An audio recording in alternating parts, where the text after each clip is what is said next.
David, you said that at least two of the respondents to the Hammond High, responded to your initial letter, were members of your organisation, which was then called the British Occult Society. Was that organisation a spin-off from a group called the Order of the Black Moon? And if so, could you tell us more about this group? Well, I changed, let me put it like this. I changed the name of the British Psychic and Occult Society back in 1983. That's all in public record. Because of controversy, so let me say that word again, controversy in the press. All sorts of people were claiming to be members of the society, and all sorts of people at that time were taking it further and challenging me to duels via the press, very rarely in person, and making all these sorts of claims against the society was really involved in black magic and Satanism, that the society was involved in conducting satanic orgies, nude orgies, that the society was involved in sacrificing cats, which is absolute. Well, it's all of it is nonsense. I kind of remember a lot of the time sometimes you refer to as the high priest of the society. That is not a title I gave myself. It is true I was initiated into Wicca way back in 1964. I went through 3 initiations, and my third degree initiation, did give me the status in Wicca of a high priest, yes. This kind of moniker, the Order of the Black Moon, it's not something I've heard before. No, that was a name I was using back in, back when, I can't remember. I actually formed the British Psychic and Occult Society back in 1967. It started out with a small group of people, local people, and all of them were interested in ghosts. There weren't many members, but we used to get together and visit each other's houses and visit local hauntings, locations. And, well, in a few years after that, the society grew in size and interest, spread by word of mouth and all that sort of thing. They used to get a newsletter and all that sort of thing. The Black Moon was more, the Order of the Black Moon was more a confined area, a much smaller group of people that were involved in Wicca itself. But their activities did not necessarily involve the wider membership of the society. Does that answer your question? Yes, it does. Thank you. How long did it last as a grouping? Well, as a grouping, it lasted quite a long while. I mean, I was involved in Wicca until 1982, and I actually left it. Not so much left, not so much abandoned, but I became involved in other things because it was very important in Wicca to study the human psyche. That is, levels of consciousness. That's what true Wicca is all about. Understanding the cosmos, understanding, as I think you mentioned earlier, the macrocosm, microcosm, the universe, the earth, and more importantly than that, ourselves. That was the most important thing of all, which I was struggling to understand. I mean, our relationship with the wider world, yes, so to speak. Yes, exactly.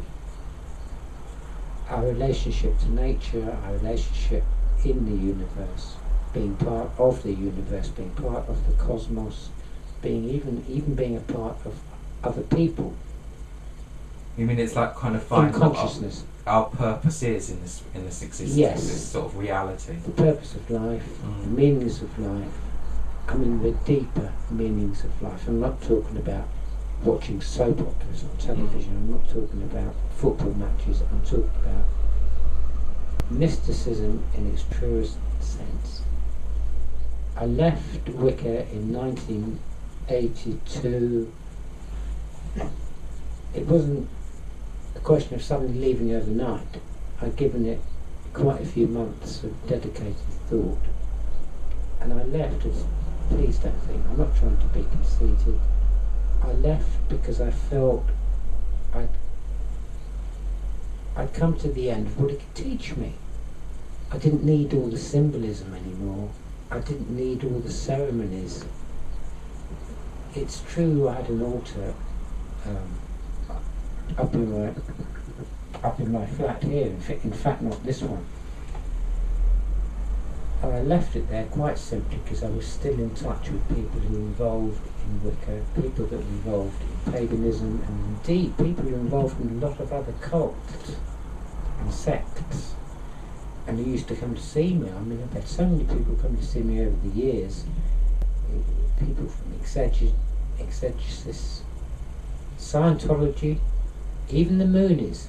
They all came to see me. Some tried to, mustn't forget the Jehovah's Witnesses. Okay. Some tried to convert me, albeit unsuccessfully. But most important, I was trying to learn off them. That's why I entertained them.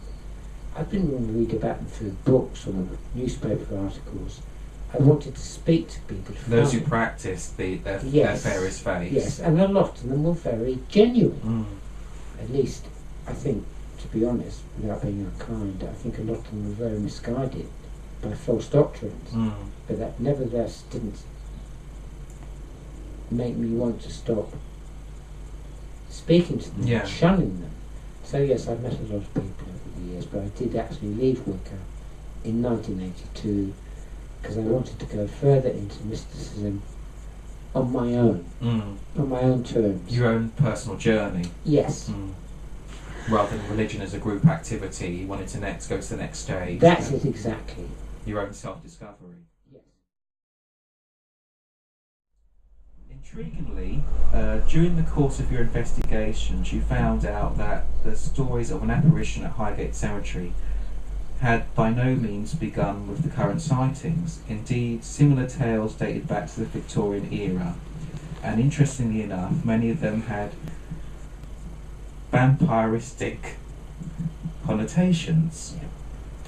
And one of the most common tales told of that time was of a tall man dressed in black used to disappear mysteriously through the cemetery wall. This is of course an extant haunting. Considering no such sightings are mentioned between this era and the 1960s, why do you believe the ghost was dormant for so long? Sorry, I'm only laughing. You know, I can guess who is asking that question again. The same person that keeps asking me about Victorian sightings.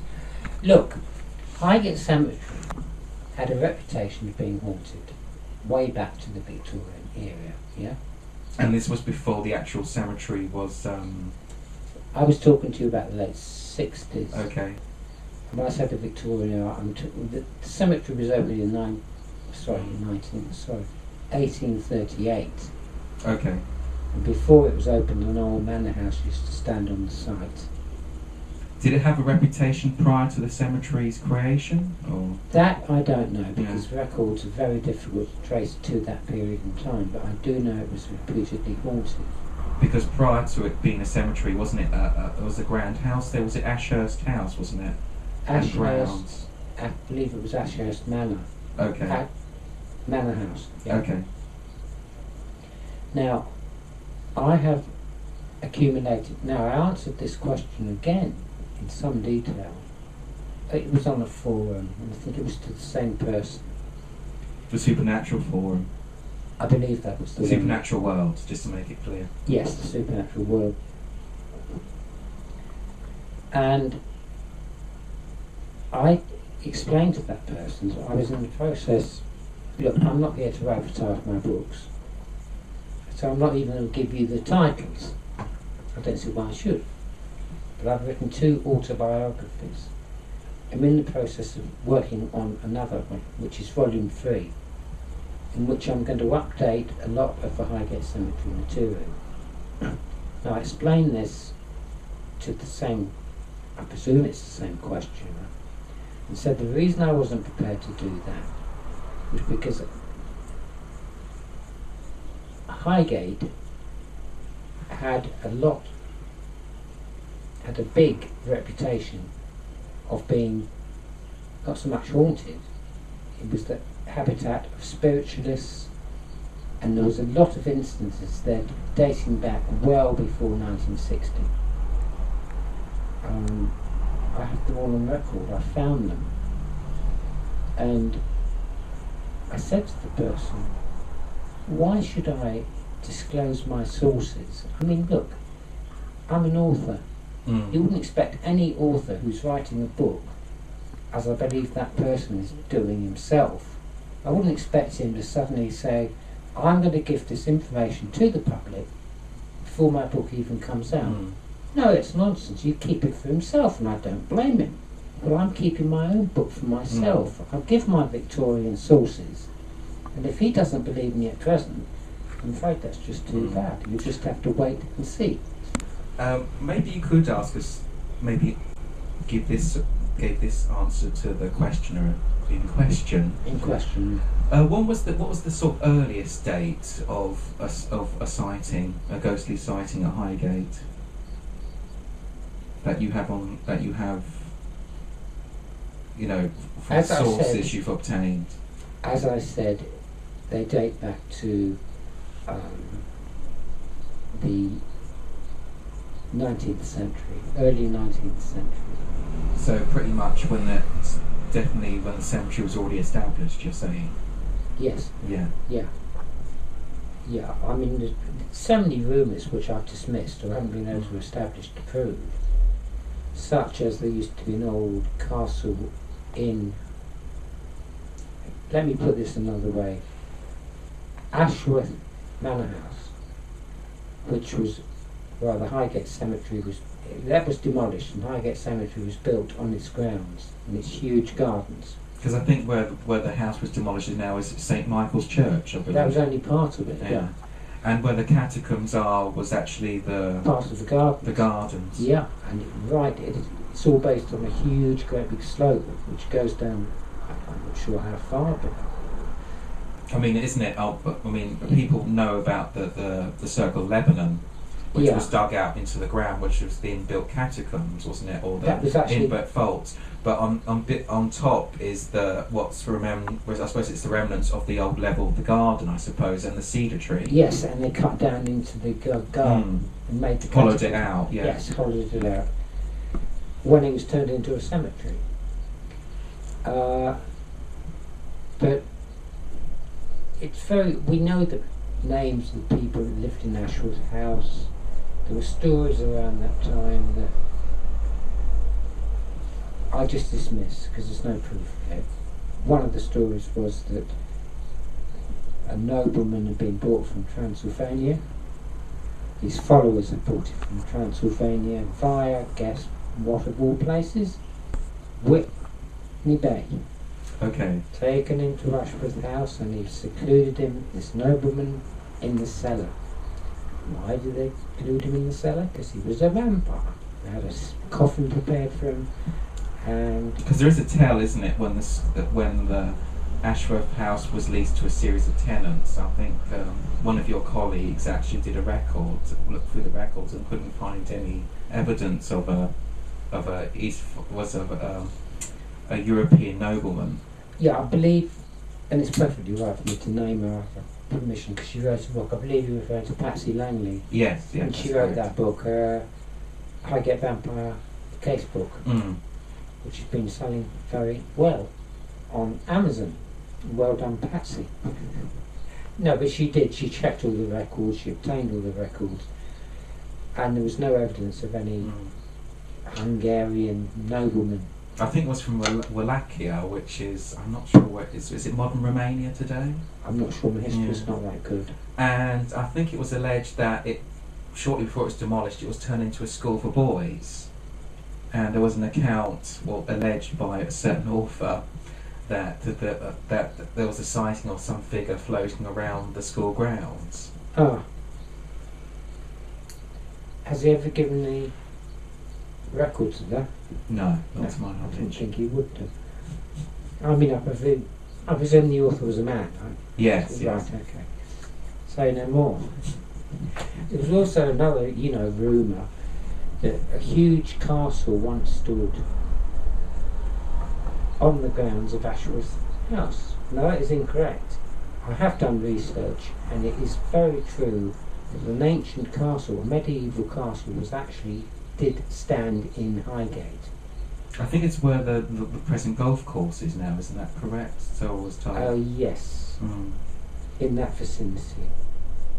And I won't say too much more about this at the moment, because that's material I'm using from my book, but there is some fairly strong historical evidence that black magic practices were being conducted at that castle, quite serious and quite high up.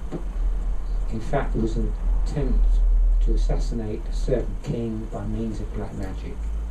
You say all this materials will be coming out in your forthcoming book. Will this be your third instalment of your autobiography? Yeah. This will be a separate book. There'll be a chapter in it Okay. on Highgate. Because so many people are concerned apparently about the Highgate vampire. Quite honestly, I don't think it's that important. It's just one of hundreds of cases I've investigated over the years, and I put it behind me. People keep throwing it back in my face, telling me I believe in vampires, telling me if I don't believe in vampires, I believe in psychic vampires, then telling me that I'm contradicting myself. And most of the evidence they have for saying this, ironically, has all come from information which they have read on the internet. As like I've said already, it's kind of, for those who, I suppose for many people now, an introduction to the Highgate vampire case probably would be online. But I've noticed in myself it's a classic case of Chinese whispers, in which stories are retold, and it's quite interesting, sometimes quite an interesting sociological point of view, how you can see how stories can change, evolve. Yeah. Well, that's exactly what I was trying to explain earlier, You've also suggested that Dracula author Bram Stoker himself was aware of such hauntings. However, your writings don't provide any sources for these claims, or the Victorian sightings either, for that matter, and Stoker is not known to have made any such claims. So where did you get this information?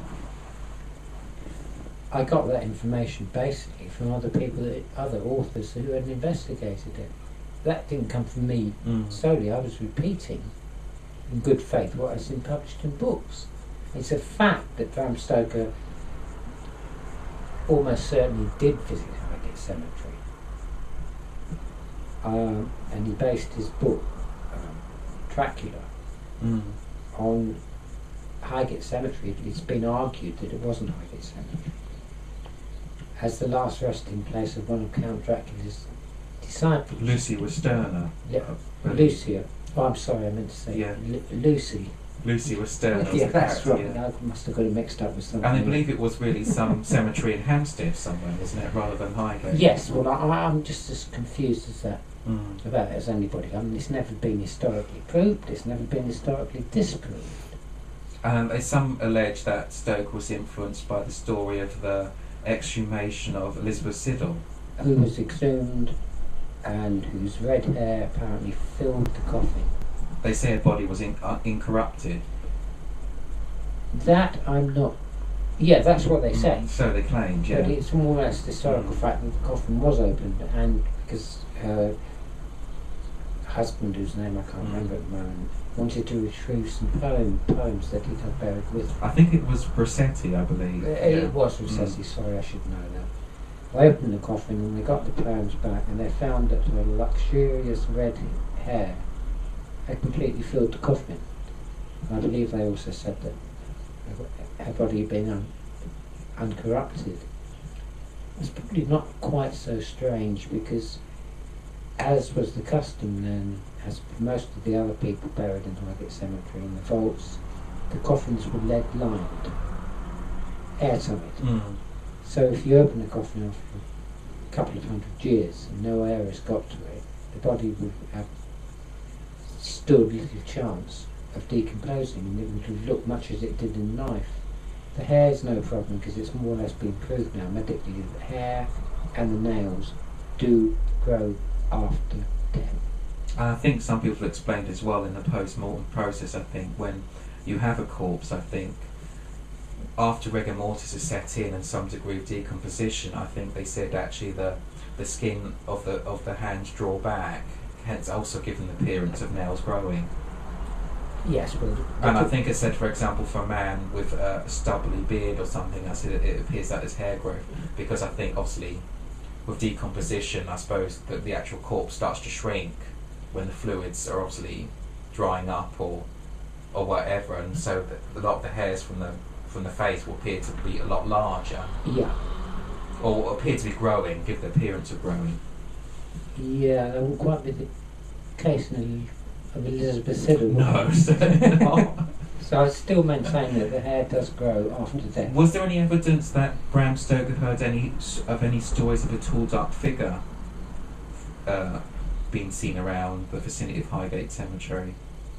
I'm sure. I mean, I actually said in my book that it's very likely that Stoker heard rumours of the tall, dark figure dating back to Victorian times. Yeah. Which I mentioned, yeah. I can't prove it. No. But that's my opinion. This is a question that kind of relates to your organisation, and essentially, how seriously do you take these investigations? According to your then wife. Then. Yeah. To quote, I went with my husband and other people into Highgate Cemetery for a bit of a laugh and a joke and to look around. Most of the time it was just something silly to do after the pub was shut. We would go into the cemetery, wander around, frighten ourselves to death and come out again. Was this really the case? No, it wasn't really the case. And I'm sure the person that asked that question would have read my book. In the second part, I explained all that. So why he's asking the same question again? And I explained. Look, the police tried to set me up. Well, they did set me up for 3 offences at Highgate Cemetery. I called my wife to court. I subpoenaed her. I asked the court to subpoena her. This is sort of character witness? Or No, much more than that, to say what was happening. And what were the 3 charges? There were 5 original charges. One mostly relating to desecration. One of making the markings I told you about earlier in the Corey Wright mausoleum, which I didn't do. In that case, the photographic evidence was used against you in that case? Yes, it was. Yeah. I was acquitted of the 3 main charges at Highgate Cemetery, but in the process of that case, I can't go into it now, it'd take too long, but let me just put it this way.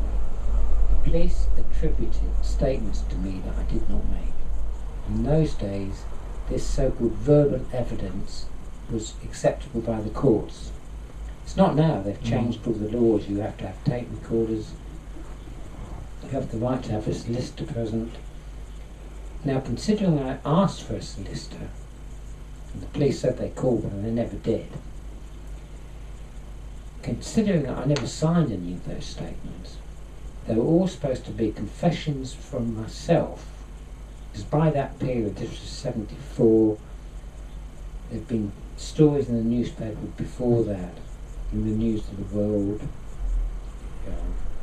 sadly missed, and Sunday People and Sunday Mirror,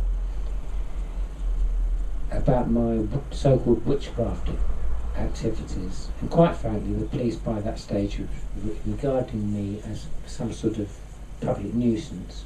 And they decided to throw the book at me. The only Sort of make you an example to others, maybe, or you just put it much better than I Mm. could. Yeah, make me an example to deter other people and satisfy public opinion, which was being stirred up right, left and centre by certain other people that were making claims and allegations about me that I conducted nude orgies, conducted cat sacrifices, animal sacrifices, cursed, all the rest of it, yeah, all stirred up by the press, and then repeated by this person who was putting a lot of these press releases out himself under aliases from this, pretending to be a journalist. And it was all So Peter Lord was only the beginning, you're saying? Peter Lord was only the very beginning of it. My God, that particular person is still going strong today. But the police made all these claims in open court and they got into the press, but the whole point is the claims of the police, I can't quote, I've got all the transcripts here but not on my table. I was supposed to have said to the police I was involved in Satanism, I was involved in black magic, I conducted nude orgies, I was a high priest of black witchcraft. You name it, they said it in, but they said all that in open court, and they said it before a devout Christian, I use that word in quotes, Christian judge, Judge Argyle, who died a few years, well, I think about 10 years ago. And of course it got into the press and had a really bad effect on the jury.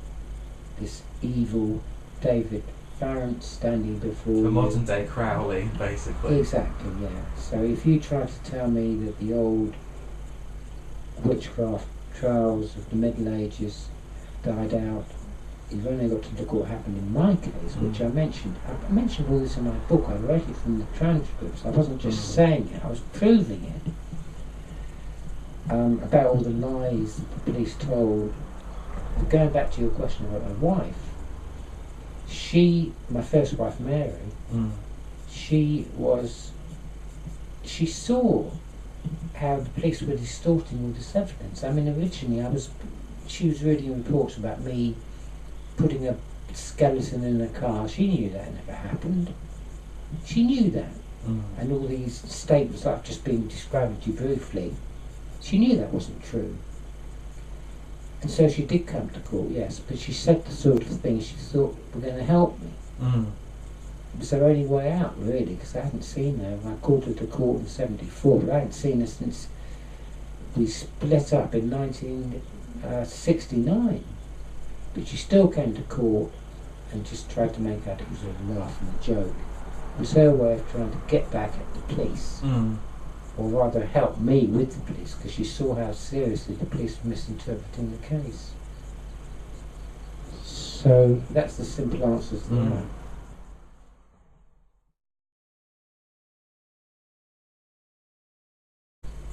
I changed the name of the British Psychic and Occult Society back in 1983. That's all in public record. Because of controversy, sorry, let me say that word again, controversy in the press. All sorts of people were claiming to be members of the society, and all sorts of people at that time were taking it further and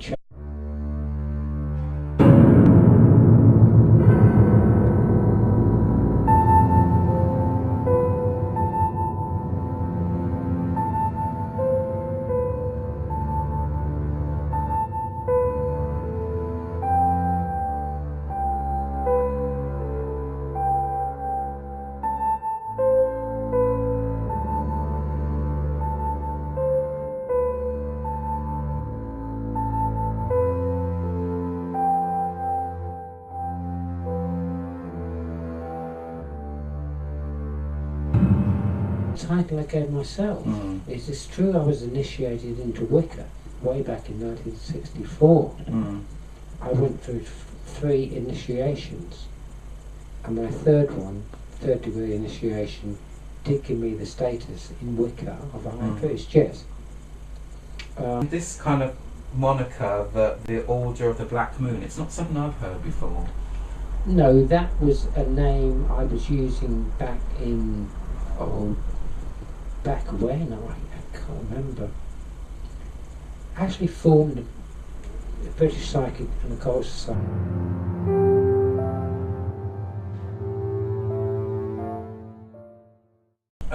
David, you said that at least 2 of the respondents to the Hammond High, that responded to your initial letter, were members of your organisation, which was then called the British Occult Society. Was that organisation a spin-off from a group called the Order of the Black Moon?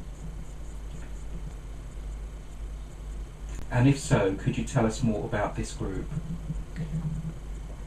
Well, I changed, put it like this, challenging me to duels via the press, very rarely in person, and making all these sorts of claims against the society was really involved in black magic and Satanism, that the society was involved in conducting satanic orgies, nude orgies, that the society was involved in sacrificing cats, which is absolute.